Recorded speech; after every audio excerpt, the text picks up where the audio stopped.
Hello, listeners, watchers, and subscribers. Welcome to another chapter of the SDR DiscoCall Show. If this is your first time to the show, this show is all about helping new sales development reps by speaking to great SDRs or people within our realm from around the globe, and my job is just to be a host and guide you on that journey. And with today's guest, this is somebody that's been a long time coming, and I'm really excited to get them on today's show, where I connected with them about 2 years ago, I think it was, where I saw this person's posts on LinkedIn, and they were talking about mental health, and they were talking about coaching people with mental health. And as most of you know, I'm a big advocate for mental health, so I got to know this guy a little bit more. We spoke, we've had a couple of meetings in the past, and I thought, yes, let's get them on. So could you please introduce yourself? Who are you, guest? Yeah, thank you, Neil. My name is Chris Hatfield, and I'm the founder and coach of Sales Psyche. Thank you very much for joining us on this journey today, Chris. And as a gentle reminder, if you're listening to this in your local podcast platform, please make sure that you subscribe and give us a rating.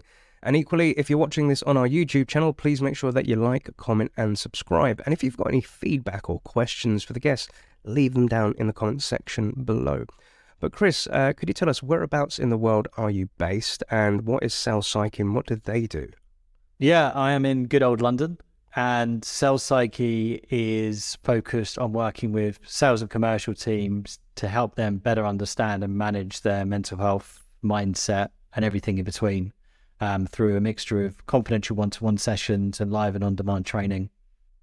Love it. Thank you so much. And for the listeners and watchers, if you're interested in Sales Psyche, we'll be putting links into our show notes if you want to check them out, if it's of interest to yourself. And Chris, outside of sales and, mental health, what things do you like to get up to? What floats your boat, sir?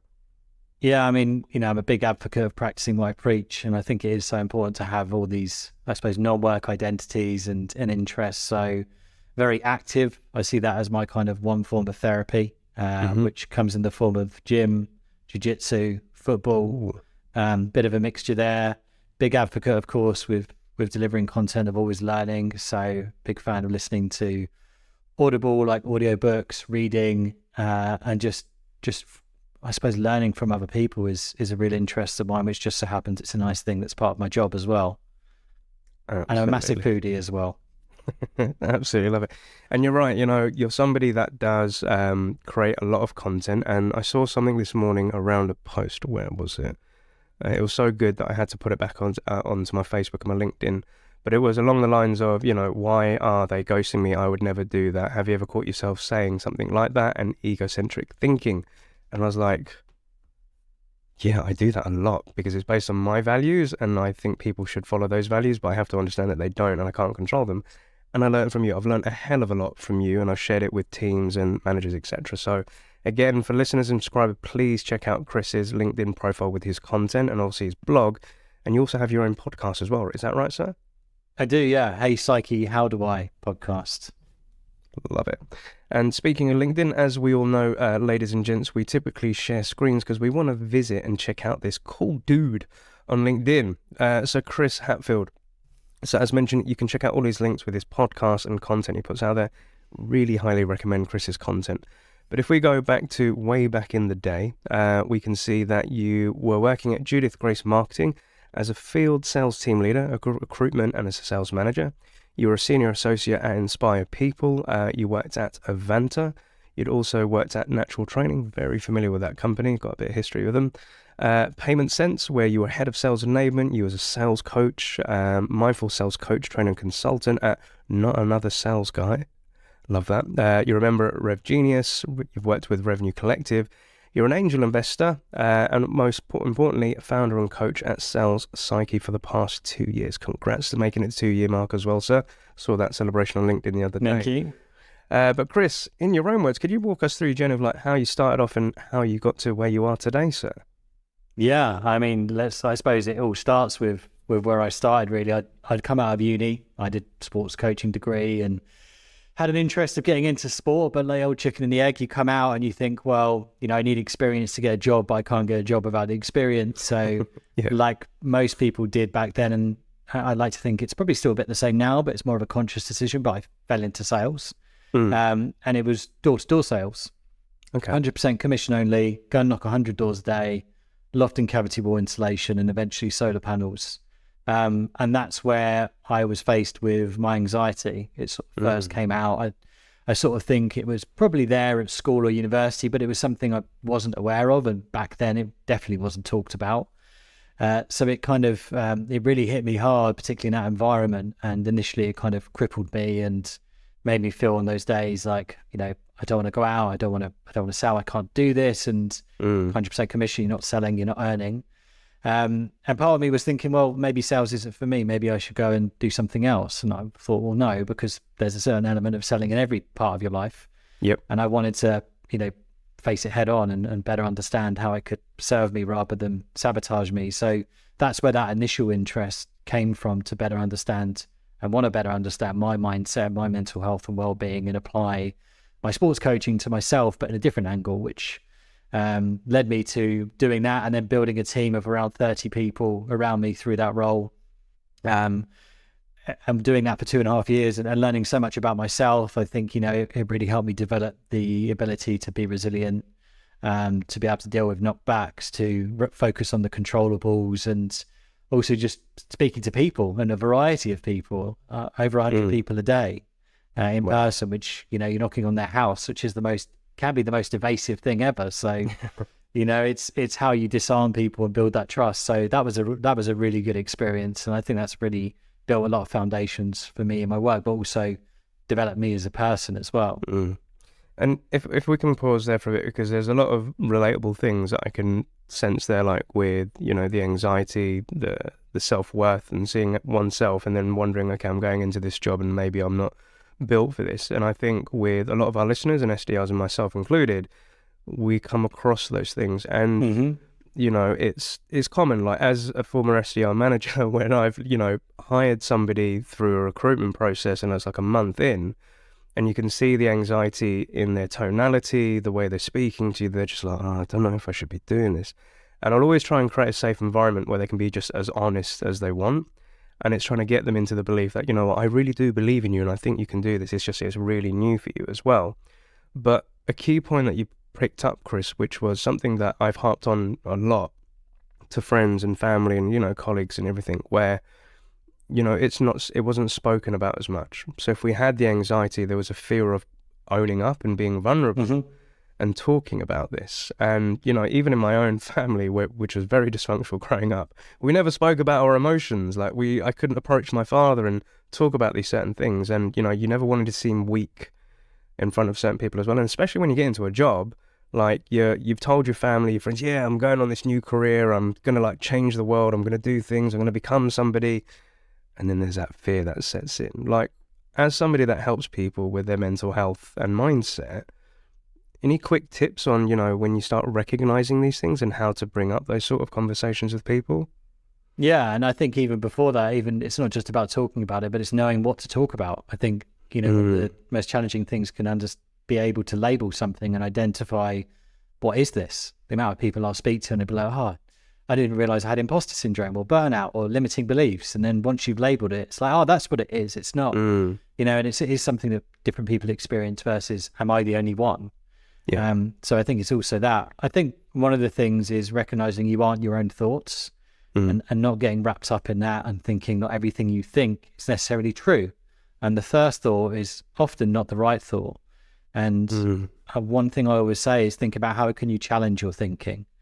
You know, a lot of the time we'll have these limiting beliefs, these thought biases in our head, the one you mentioned this morning, that egotistical thinking, or egocentric, sorry.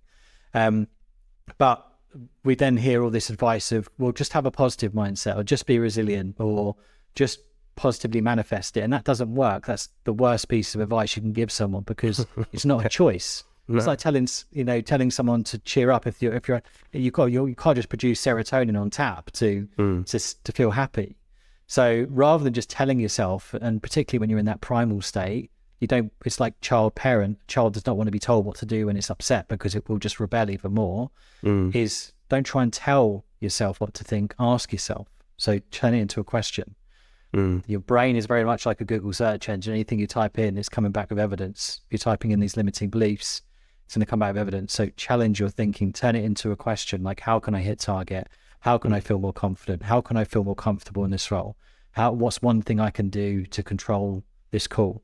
What's 2 or 3 things I can do to work on becoming better at cold calling versus I'm never good at cold calling. I'm never going to hit my target consistently.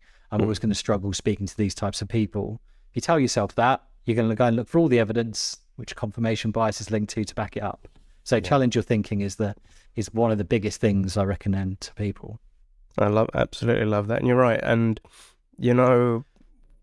the one thing that I try to say either to students or friends or family, it's like, it's cool not to be happy. Like, I'm somebody who is, like, naturally, I'm always a positive, happy-go-lucky guy. My mates always like, Neil, like, you're always like a ray of sunshine. You've got this positive thing going on. And I'm like, do you know what? Like, I'm probably happy 80% of the time, The other 20% of the time, I can be miserable. Like, I've suffered from depression and anxiety, and I still have it, and I have my down days. And, like, in recent weeks, like, I've connected with people, and like yourself, I've been asked, like, how are you? I'm not cool. Like, I'm not okay.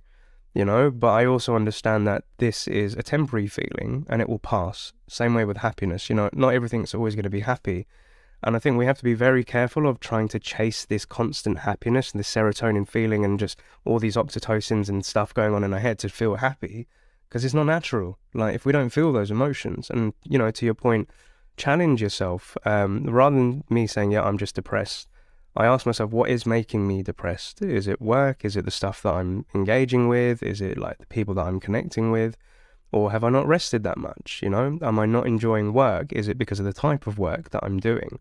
Or, is there an underlying thing which is bugging me and it's peeing me off and I'm just letting it filter into other things? So, challenge yourself 100%, but also questioning, like, what is it about? And sometimes you may not know what the answer is. So sometimes, I'll go meet up with mates and they'll be like, you right now? And I'm like, no. And they're like, what's up? And I'm like, I don't know. But I'll figure it out. It will come to me in some shape or form. But having the time just to be able to reflect, stop, just chill for a bit, and then you kind of figure out what's bugging you. So I think those are some valid points. But there's 3 things I think that are really important to relate to what you said there. I think, first of all, just on your last point, is recognizing that there isn't always a reason. Sometimes it just is. We're very quick to try and diagnose why we're feeling anxious, why we're feeling stressed. And often, particularly those who experience anxiety, it can sometimes be a habit. You can get anxious about not being anxious, particularly at weekends. And it's accepting that sometimes the more you try and go and find something, the worse you can make it, when actually it just is. And just accepting it can be really useful as well. I think secondly, to the happiness point, too many people confuse happiness with excitement. So we'll often, when that deal comes in, when you book that meeting, when you hit your target, when you get that job, when you get the promotion, that's excitement. Yes, happiness is involved, but that peak is excitement. And then we feel like that's how we always want to feel. And then we go chasing it and subconsciously telling ourselves we're unhappy until we get there. Yeah. The third thing that's kind of related to that, when you mentioned about being happy about 80% of the time, is trying to have a surfer mentality to life and in sales. Yeah. So, life comes in waves, and that surfer mentality is, even when you're riding the best wave possible, enjoy it, but recognize it's going to come to an end, and that's okay. You can't control that. And when it does, be prepared that you might feel like you're going to go underwater a bit, but that's okay, because the more you can expect that, the more you can then more likely catch the next wave that comes along. 100% hang 10, dude. 100% agree with you, dude. Thank you so much. We could really go off onto quite a lot of tangents here today, Chris, because your mindset and like your way of thinking is totally on board as to, so we've got to be careful, but we're going to be diving into a lot of different topics today. That's what I'm going to say. But as you mentioned, coming back to your story, like you're building out teams and, you're moving along and you're helping out people. What kind of happened next after that? Yeah, I think, well, from an industry point of view, that kind of changed. And for me, I'd been doing like 14, 15-hour days for 6 days a week for 2.5 years. And there was part of me, because I never intended to get into sales, where I thought, I'll go and try a bit of recruitment. I'll go and try something a bit different. And it wasn't for me. I kind of missed that human interaction. I missed that development. I missed that kind of like challenge in a different way. In that kind of environment, and culturally it wasn't the right fit for me either. So I then moved on to working with a Vanta of, how do I help people out of work who maybe are on benefits and that back into work, but also part of my role was speaking to local businesses like Sainsbury's, Holiday Extras, about like how can we maybe get opportunities for people to come and interview there. People who don't necessarily have the experience, but maybe deserve a chance because they've been dealt a tough hand. So that was again like a nice mix of feeling like giving back, and there was part of me at the time where I thought maybe I just want to find something that's like, I can check in, I can check out 9 to 5. And again, like, because I've been so far the other end of the spectrum, I tried that and I was like, this isn't me. I can't just settle for something like this. It was rewarding, but I felt like I wasn't fulfilling my potential. I feel like I wasn't like achieving like what I've been set on this earth to do. Yeah, I love that. And a question to ask, because I'm a sort of person that likes to help a lot of people and try to give out a lot of advice and connect dots with certain careers, people, friends, or industries and whatnot. And I've learned over the years there'll be a point where I've drained myself. Like when you're trying to help as many people and you're having hundreds of conversations, you're having long hour days, and you're like, oh my God, I just can't do this anymore. And, how do you watch yourself to be mindful that you don't drain yourself completely? And how do you recharge yourself back up to then go out and continue that mission, Chris? Yeah, so something I've been talking a lot about and have researched a lot in the last year is around energy management. So we talk a lot about time management, but we don't talk much about, if any, energy management. You can have 90 minutes to get from A to B in your journey, but you haven't got enough fuel in the tank, you're not getting there. And I often use the analogy, our energy is like our phone battery. Some days we'll wake up 90%, but more often not, probably 40 or 50%. And the different tasks that we have throughout the day are like apps on our phone, and they will drain our battery. Particularly if you have those ones that I said earlier on, those thoughts you're not addressing, there'll be like that app in the background that's draining your battery really quickly. You might look at it and go, why do I feel so drained? Is because you've been thinking about this all day long. You've left YouTube open in the background and it's taken 40% on its own. So it's thinking about like, how am I, first of all, protecting my energy, but how am I recharging it? How am I, because very similar, for example, Neil, if you're like Saturday afternoon, it's 3 p.m, you're going out with friends that night, you're going to go out all night, you're thinking, I should probably charge my phone now, because even though it's got 30%, it's going to run out of battery if I don't, and I'm not going to be able to get an Uber, or I might lose contact with my friends tonight if we lose each other. And we're very, very conscious of that, but we don't think about our energy in the same way. We think, oh, I'll wait until I need a break, until I need a holiday, until the end of the day when I can recharge. When that isn't useful, that isn't effective, because it takes longer to charge something when you've let it go flat.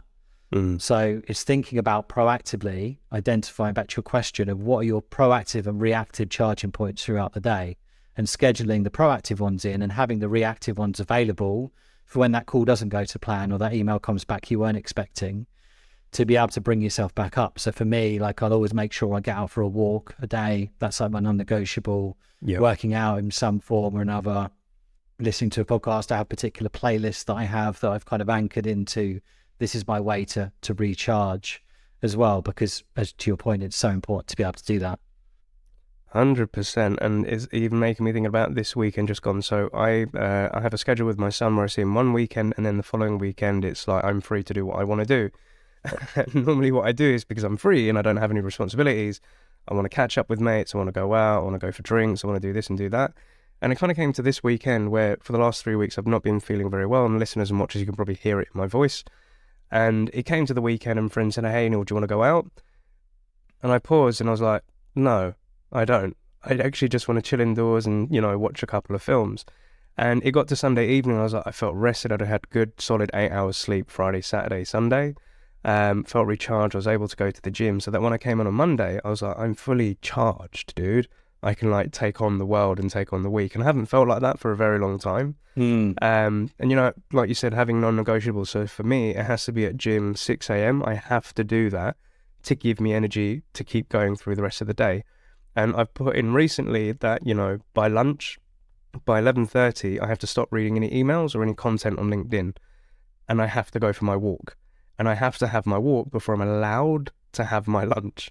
So I'm getting some fresh air. I'm, putting some thoughts, and I like to I put my thoughts into my feet and then I push them into the ground, the stuff that's bugging me, and then just forget about it and leave it outside.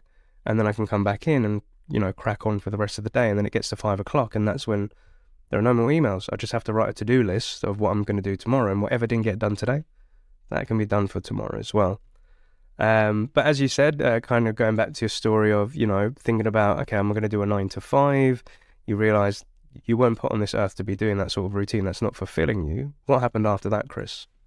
Yeah, so that's when I moved into natural training, back into that kind of sales element, because I thought I've always known for years now I wanted to do my own business, but I didn't know exactly what. And I thought that, well, I'm good at sales. I've started to learn more about myself from the mindset and mental health point of view. Let's go into something where I'm actually selling sales training. I'm selling a product that can also get me closer to better understanding how to develop people, how to, and what I thought, like, better understand like the stuff that maybe I'm learning about myself. So I moved into that role as a initially sort of developing business development manager / account manager, as a full 360 role, and working with the likes of Virgin Business, Just Eat, Veeam, HP, ASICS, and basically, you know, selling sales training, negotiation training, presentation training, and being part of that as I went on, more of the design around it, which helped me better understand like how to design content, how to deliver it, but also realize there was even more of a gap of there wasn't much around mindset or mental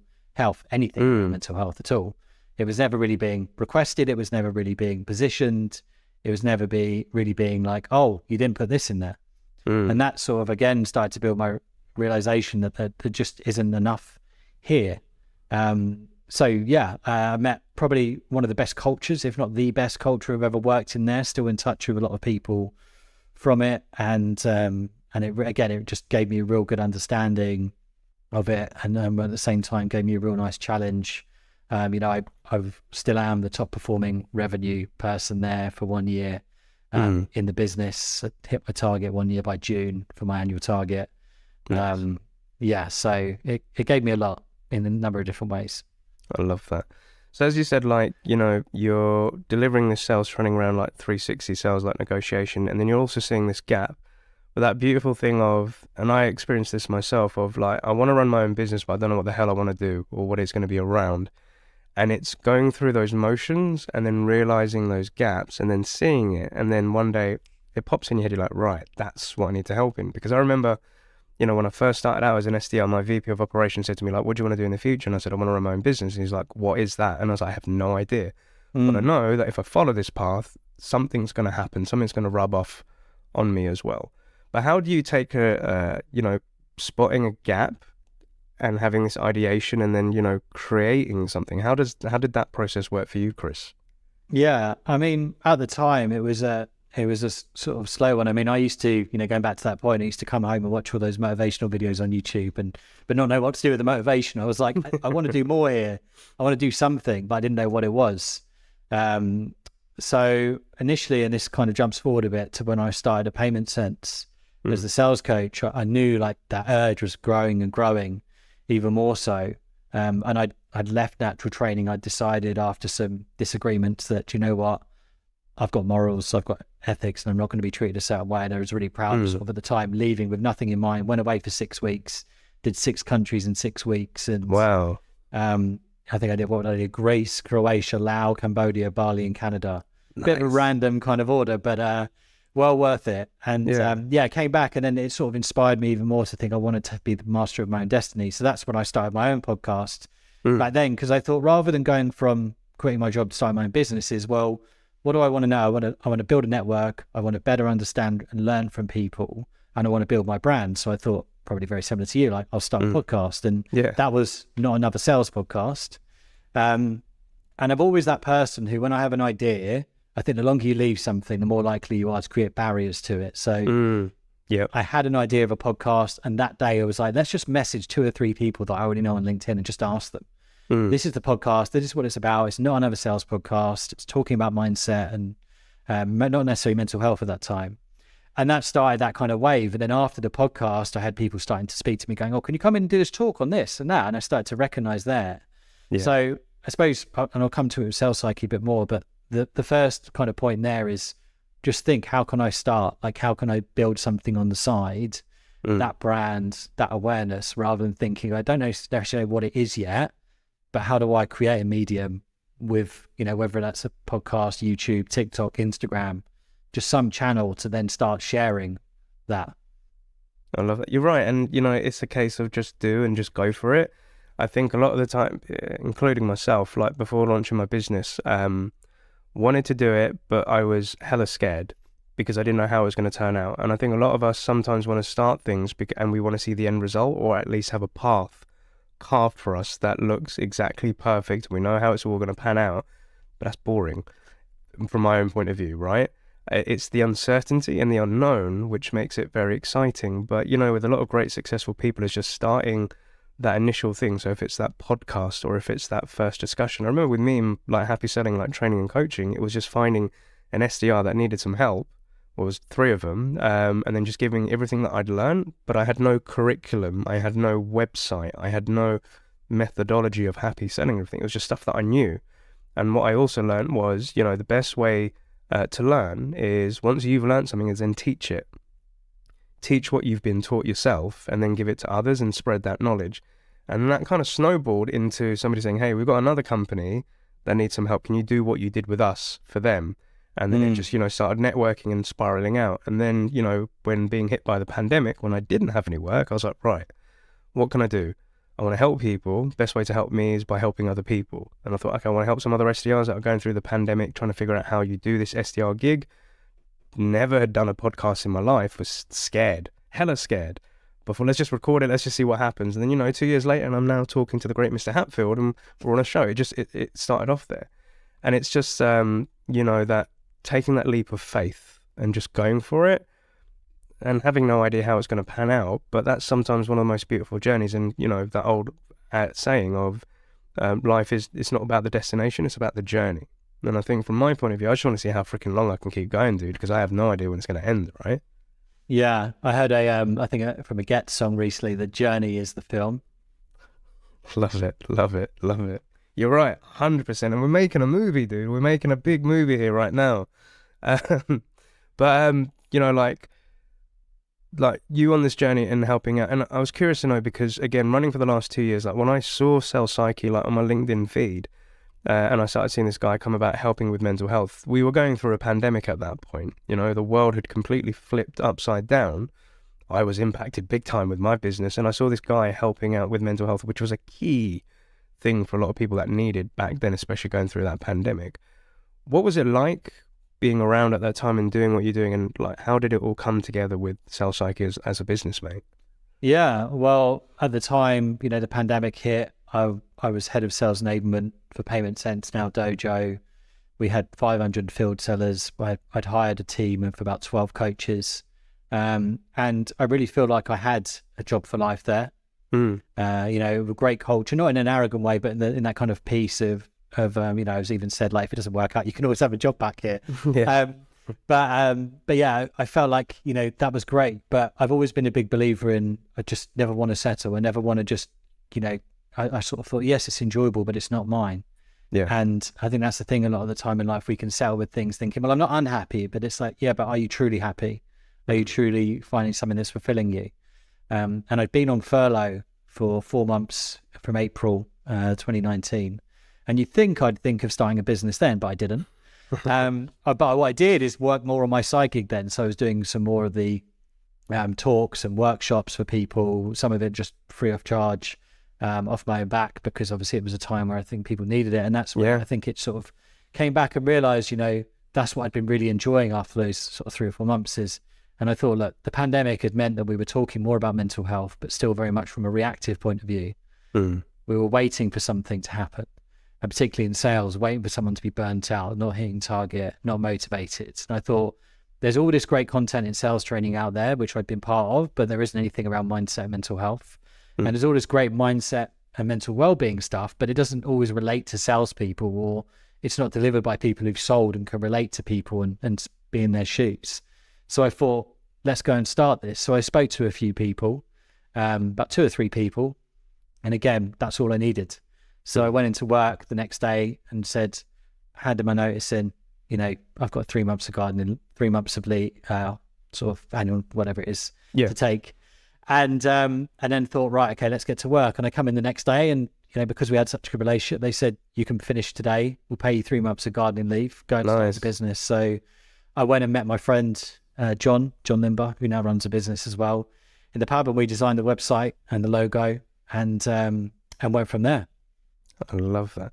And, you know, like, going back to that point of anxiety, because like I was, again, hella anxious when I launched mine. I was like, okay, I'm leaving a secured job, a pension, I've got a kid as well, and I've got to think about the future. And this is scary, right? And for a lot of our listeners out there, some of them, may be going off at one point and their aspiration is to launch a business, and for others, they may not. And again, to make it clear that it's fine, whichever way that you want to go. Some people are that way inclined, like me and Chris, we are that way, and I've got friends that haven't. They're happy in their careers and doing what they're doing, so I'm not saying one's right or not the other. But Chris, I'm curious to know what was going through your mind at that point when you officially handed in your resignation. You're sitting in the pub with a mate building a website and you're about to launch a company. What was going through your head, dude? Yeah. I mean, I'm a man of honesty, and what I'm about to say, I'm not expecting everyone to feel like this, but just pure clarity. There wasn't anxiety. There wasn't nerves. It was just certainty of this is going to work. This is going to make a difference. I'm not saying everyone should feel like that, but it was almost like when I looked at it, I thought, if I stay in my role, how will I feel in 3 or 6 months when someone else is doing it? I'll resent myself, I'll resent the business, and I'll be more anxious staying in my role than I will if I don't. So it was just that clarity of this is the right decision. I love this Steve Jobs quote of, you can't always connect the dots looking forwards, you can only connect them looking backwards. And I just knew that this is something that, regardless of how it turned out, was where I was meant to be. So it was that kind of excitement, that thing of, this is going to work. I'm going to make this work. I believe in what I'm doing. I believe there is a gap. And now it's about, how do I translate that and communicate that to people effectively? Nice. I love that, dude. And you're right about, the connecting of the dots, looking backwards. Because I was having a catch up with one of my top students that's in a company that I hired her to get into. And we was having a conversation. She's like, Neil, what's new with you? And I said, a lot. She said, I'm seeing you posting stuff on LinkedIn, you're launching new services, you're doing all of this sort of stuff. And I said, number one thing to realize is whatever I post online is only 10% of my reality, right? It looks like I'm really happy and I'm doing stuff, but do you know what? Underneath all of this, I'm going through a bit of depression at the minute. I'm feeling a bit low, and it's cool because I've handled this before and I've got all the right things in place. But what I said to her was, I got to a point 2 months ago where I was thinking I wanted to pack up happy selling. Because I was like, I've done this for 5 years, I've survived the pandemic twice, I've had clients, and it gets to the point where it drains you a little bit, and to your point, you don't know, am I doing the things that are bringing me happiness and fulfillment? But I said to Julie, I was like, I've been doing lots of other side hustles and stuff, half-heartedly, admittedly, because I haven't been in the right space. But I said, I've just launched a new, happy selling on demand subscription service where I've built out a lot of content that I've used to do on one-to-one training sessions. And she said, oh, that's amazing. And I was like, yeah, it's cool. But I'm not overly excited about it. I'm happy that I've done it because it's taken 3 months to freaking put together and it's been time consuming and stressful. And I've done that. But then I said to her, you know what? A CEO reached out to me the other week and just asked me how I was doing and what I'm up to. And I hadn't spoken to this CEO for about 2 years because he tried to get me to join on a service he was launching a few years back. He went really successful and his business is well known, and now he's exiting the company. And then he came back to me and he just said, we're launching a new service where we're looking for sales coaches, and I'd like you to imagine it as if you're a GP in a surgery, in our surgery, and people can book time with you to get one-to-ones about advice. And I said, it's really funny you should say this, Mr. CEO, because I've actually been doing this in my own company because it's something I'm actually preferring doing rather than just doing pure sales training. So I've been testing this model out and I freaking love it because I don't have to prepare as much. People come to me with their problems, and I love problems. It sounds really weird, but I love problems because for every problem that you have has already been solved by somebody else that's gone through that same trauma or problem as well. So I can give advice and I just love helping back. But he's then building a platform to get this on to me, to loads of other people. And I said, yep, I'm in. But I asked him the question, I was just like, why me? I didn't understand why he picked me. And he just said, I met you 2 years ago, and just the way that you get coaching, the way you speak to people, the way that you do business, even though that we didn't do something back then, you left it on a very good note. And, stuff that I see you post on LinkedIn, you're always trying to help people out. So I want somebody like you to come on board with this. And I just said to him, but do know that I have happy selling. I don't want to shut that down. Is that cool? He's like, yeah, we get it. Coaches have their own business. We just want to help you get your name out there more and help as many more people. And I said to Julie, I was like, I tried to launch a coaching subscription business 2 years ago, and it flopped hard. It flopped really hard, and I was so distraught by it. But then 2 years later, it came back in a different form, and it was, because I went through that stuff, and I went through that heartache, and and everything like that, and it all comes back around. But 2 years ago, if you told me, Neil, it's all going to be fine, I wouldn't have believed you. I thought, nah, it's all gone to pot. It's crap. It's not working. But it's, standing in there and like doing and making sure that you do what you love doing, and the right things come at you at the right time, and I think there's no such thing as perfect timing. But if, to our earlier point, if I didn't just do or have that conversation or go through those things, I wouldn't be where I am now, right? So, but again, sorry, I've gone off on a tangent. I told you we could go off on multiple tangents here. But with Sales Psyche, like, you've been running strong, and I've seen a lot of content and, helping out companies. So I wanted to ask you 2 questions. First one is, I'm a sales leader listening to Neil's show, and I'm thinking about Sales Psyche.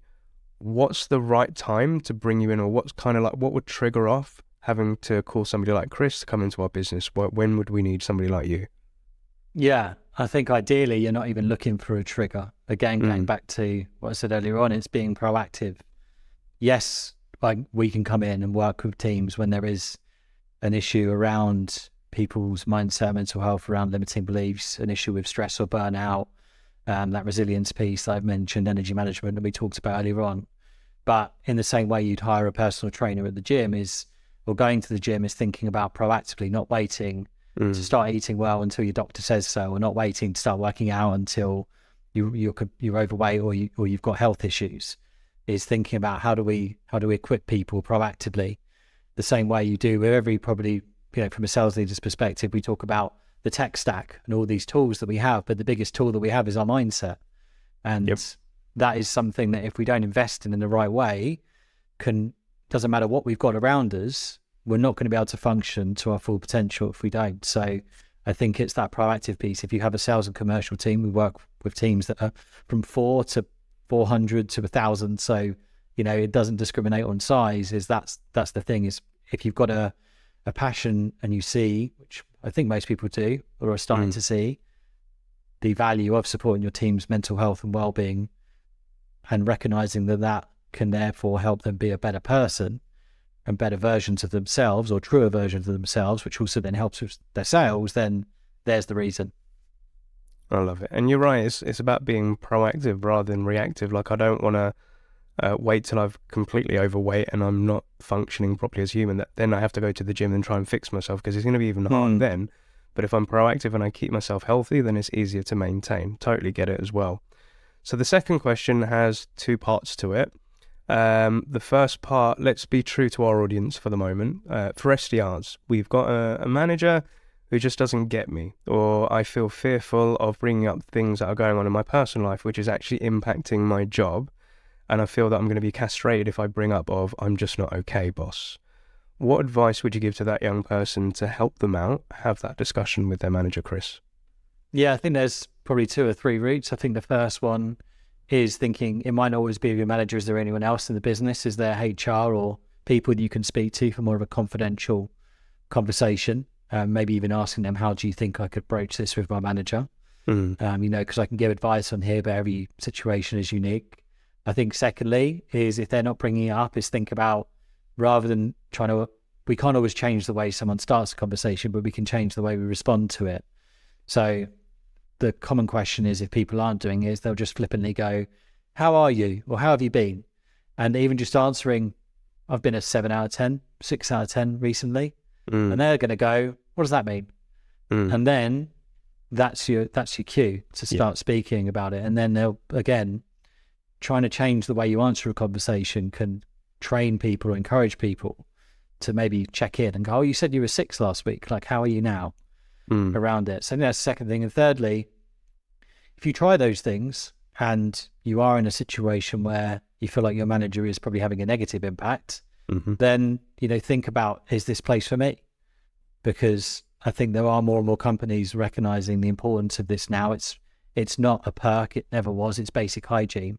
Yeah. And you should not make sacrifices for that, because you give a lot in sales. So you should definitely be supported in the right way. And if you think you aren't, then maybe that is time to think, I probably deserve better than this. 100% know your worth, dude. 100% agree. So the second part of this question is now for the other side of the fence. So, I do manager coaching as well, and I've had a lot of people that have been, they've been individual contributors. They've now taken on this role as sales management, and they've got a team beneath them. And things that I get is like, no, I just don't get them. Like, it's easy for me. I was able to do X, Y, and Z. I'm telling them to do this, but they're either non-responsive in their meetings when I have one-to-ones with them. And, they've got personal stuff going on. Like, I don't want to know about this sort of stuff. And then I'm kind of going to them is like, you kind of have to be empathetic that they're all humans and they're all unique and they all have different traits about them. And your role as a manager is to be able to navigate those different emotions in different people. That's how you're going to get the best out of them, right? But for that new or existing sales manager who's never been in touch with their fields, with their team, what advice would you give to them to have better conversations with their team members?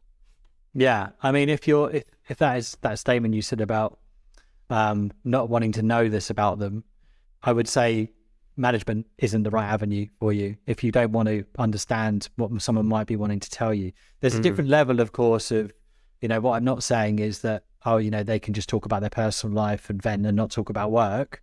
But if someone is trying to offer up some information that is going to help you better understand them and that's going to make them feel better, then leave management. If that's really not for you, I'll be honest, leave management. But in terms of advice, I think the first thing is you can't just tell people what to do. This is where that kind of coaching comes in. You might be able to, but it's a bit like giving someone a sat nav. They'll get to the destination, but they won't really understand how they got there, and they'll keep coming back to you. And it'll feel frustrating. You'll feel like, why aren't they listening? I'm telling them how to do things. But that's two things. One, you're telling them they're not learning. And two, your way isn't always the right way. It might not work for them. And then the final thing around this is, particularly when it comes to mental health and well-being, is don't think you need to fix things. A lot of the time when people want to talk to you about these things, they're not expecting an answer, but the default setting is, particularly in sales, if someone comes to me with a problem, I need to fix it. If I don't, they're going to think that I'm not a good enough manager, or I don't care, or that I'm not good at my job. But a lot of the time, all people want to do is to be heard in those situations. And you might not have the answers, but you can be part of the kind of path to helping them find them as well. So don't put that pressure, try and avoid putting that pressure on yourself, and recognizing and if you're thinking, I don't want to start this conversation because I don't know how to answer it, just recognize I don't have to know how to answer it. I just have to be there to listen. 100%. And something I've realized in the last few years, because the reason we get into sales is like we love fixing problems. As a man, I love to fix problems with my friends and family and all that. But the biggest reality hit I got was somebody saying sometimes, Neil, I don't want an answer. I just want someone to hear me out. So what I have to do by default now is when somebody tells me something and it's like, I'm itching, Chris, I know the answer, I can tell you how to fix it, trust me. I'll ask them, do you want me to listen? Do you want me to just listen, or do you want my advice? And if they just say, no, I just wanted to soundboard it, I just wanted to get it out of my head and speak about it, all right, cool, fine. But if they then say, actually, I would like your advice, I'm like, okay, now you've given me permission, and then I'm able to have that conversation better, because I used to give a lot of unsolicited advice. That's why I used to work in sales, and just give it out there, but I don't have to do that. So, I think as to a lot of my managers, I'm like, to create that safe environment, you can ask that question as well of, do you want advice? And, letting these people learn on their own, because to your point, if you gave them all the answers, they're not going to learn anything. They need to go through that themselves. And sometimes I've actually even said to reps, I'm not going to give you the answer. I'm like, you're going to have to go figure it out. I'm here, I'll support you. Whatever happens, if it goes positive or negative, I'll support you. But I think it was a VP of sales from Treo, Ralph Barcy. He told me one of the best bits of advice is, when a rep is telling you something's going wrong with their life or something's not working in sales, his automatic response is like, wow, that's hard. What are you going to do about it? Because it then got the rep to think on their own 2 feet as to how they're going to go through that and how they're going to handle it. And sometimes they would come out of Ralph's one-to-one session like, wow, that was a great one-to-one session. And Ralph's like, I didn't do anything. I just said, what are you going to do? And you gave yourself the answer. May work for some, may not work for others, etc. But no, Chris, this has been an absolute great discussion. And the pertinent question that I'd love to ask for all of our guests is, if you could go back to a younger version of yourself, that Chris, that came out of uni, did the sports and thinking, I want to go into coaching, and I thought, actually, maybe I don't know, I'm going to go in sales. What 3 bits of advice would you give to that younger version of yourself, Chris? I think going back to the Steve Jobs quote, knowing what I know now is, trust the process. and enjoy it. Treat it like a bike ride. You don't go on a bike ride just to get to the end. You go on it to enjoy the view, challenge yourself along the way. I think, secondly, never think that you will get to a point where you finish something, but at the same time, you will never get to a point where you feel like you're starting again if you have that mindset, because it's just that constant. And the third thing is, you're going to have ups and downs. And one of my things my boxing coach said to me a few years ago was, no matter how hard you train, you're still going to get punched in the head.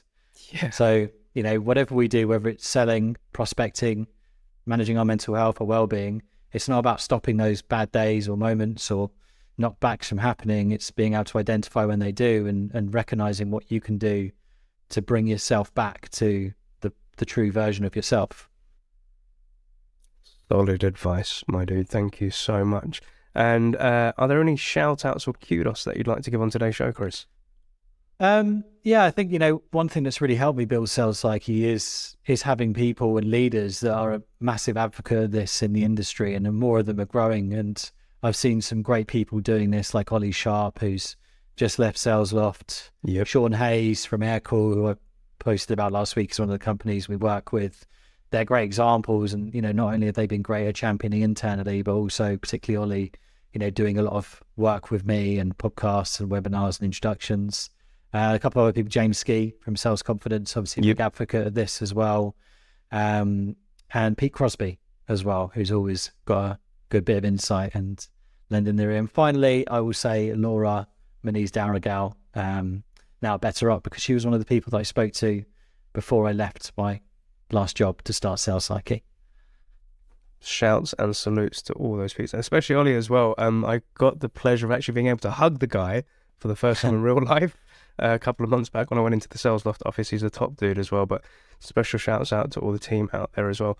And a massive thank you to all of our listeners, watchers and subscribers for joining us on this episode. And as a gentle reminder, you can find all the links for Chris and Sales Psyche in the show notes below. But if you're listening to this on your local podcast platform, please make sure that you give us a rating and subscribe. And if you're watching this on our YouTube channel, put a like, comment, subscribe down below. But Chris Hatfield, thank you so much for joining on this episode. I wish you a successful, happy and fulfilling week. And I know that I'll bump into you at some point in the future. Maybe even for a hug, dude. I really need to give you a hug at some point. But have a great week and happy selling, Chris. Thanks, Neil. Thanks very much for having me.